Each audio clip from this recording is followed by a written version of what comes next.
Hello friends, welcome to Indian masala சமையல் channel. இன்றைக்கி நம்மளோட கிச்சனில் மாங்காய் பச்சடி எப்படி செய்யலாம் அப்படின்றத பார்க்கலாம். இந்த மாங்காய் பச்சடி பண்ணுறதுக்காக நான் ஒரு பேன் எடுத்து அடுப்பில் வச்சு 1/2 கப் அளவுக்கு வெல்லம் சேர்த்துருக்கேன். இதில் அதே அளவுக்கு தண்ணியும் சேர்த்து நல்லா கொதிக்க விட்டுடலாம். இது பாகுபதம் எதுவும் வர வேண்டிய அவசியம் இல்லைங்க. இது சும்மா நல்லா கரைச்சி நம்ம எடுத்தோம் அப்படின்னாலே போதும். இப்போ இது நல்லா கரைச்சாச்சு. இதை நீங்கள் தனியாக வடிகட்டி எடுத்து வச்சுக்கோங்க. இப்போ அடுத்ததாக ஒரு பேன் எடுத்து அடுப்பில் வச்சுட்டு 2 ஸ்பூன் அளவுக்கு குக்கிங் ஆயில் சேர்த்துக்கோங்க. நல்லெண்ணெய், கடலெண்ணெய் இல்லைன்னா சன்ஃப்ளவர் ஆயில் என்ன வேணாலும் சேர்த்துக்கலாம். கூடவே 1 ஸ்பூன் அளவுக்கு கடுகு, உளுத்தம்பருப்பு சேர்த்துக்கலாம். இது நல்லா வெடித்து வரட்டும். இது வெடித்ததுக்கப்புறம் இதில் 1 பச்சை மிளகாயை இந்த மாதிரி கிள்ளி சேர்த்துக்கோங்க. அடுத்தது மாங்காய் எடுத்திருக்கேன். இந்த மாங்காயை பீலர் வச்சு ரொம்ப மெலிசாக பீல் பண்ணி எடுத்திருக்கேன். நீங்கள் துருவி கூட எடுத்துக்கலாம். இது பார்த்திங்கன்னா 1/2 கப் அளவுக்கு இருக்குது. நீங்கள் நல்லா அமுக்கி வச்சிங்க அப்படின்னா 1/2 கப் அளவு இருக்கும். அதாவது மாங்காவோட அளவு, தண்ணியோட அளவு, வெல்லத்தோட அளவு 3மே சமமாக இருக்க மாதிரி பார்த்துக்கோங்க.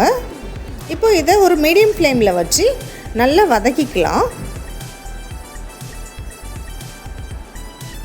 இப்போ இது கூட 2 பிஞ்ச் அளவுக்கு மஞ்சள் பொடி,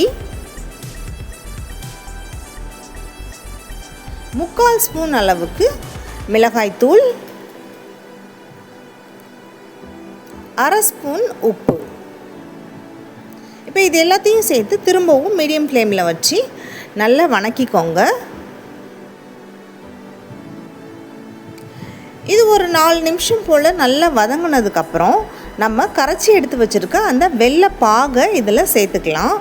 நான் அந்த வெள்ளை பாகு ஊற்றுற அந்த கிளிப் டெலீட் ஆகிடுச்சு. அதனால் அதை உங்களுக்கு காட்ட முடியல. பாருங்கள், அந்த வெள்ளைப்பாகு மட்டும்தான் நான் இதில் ஆட் பண்ணி திரும்பவும் இதே மாதிரி மிக்ஸ் பண்ணிகிட்ருக்கேன். இந்த வெள்ளைப்பாகை நீங்கள் சேர்த்ததுக்கப்புறம் சிம்மில் வச்சுட்டு ஒரு 5 நிமிஷம் வரைக்கும் இந்த மாதிரி நல்லா கிளறி விட்டுட்டே இருங்க அடிக்கடி. அந்த வெள்ளைப்பாகில் இந்த மாங்காய் நல்லா வெந்து வரணும். இந்த மாங்காய் நல்லா திக்காக வந்ததுக்கப்புறம் நம்ம ஸ்டவ்வை ஆஃப் பண்ணிடலாங்க. அவ்வளோதான். பாருங்கள், சூப்பராக ரெடியாகி வந்துடுச்சு. இந்த டிஷ்ஷை நீங்கள் சாதத்தில் பிசைஞ்சு சாப்பிட்லாம், சாதத்துக்கு தொட்டுக்கிட்டு சாப்பிட்லாம், வெறுமனே நீங்கள் சாப்பிட்டிங்கன்னா கூட அவ்வளோ டேஸ்ட்டாக இருக்கும். கண்டிப்பாக ட்ரை பண்ணி பாருங்கள். சப்பாத்தி, தோசை, பூரி எல்லாத்துக்குமே ரொம்ப சூட்டபுளாக இருக்கும். இந்தியன் மசாலா சமையல் சேனல் நீங்கள் இன்னும் சப்ஸ்கிரைப் பண்ணாமல் இருந்தீங்கன்னா சப்ஸ்கிரைப் பண்ணி வச்சுக்கோங்க. Happy to cook.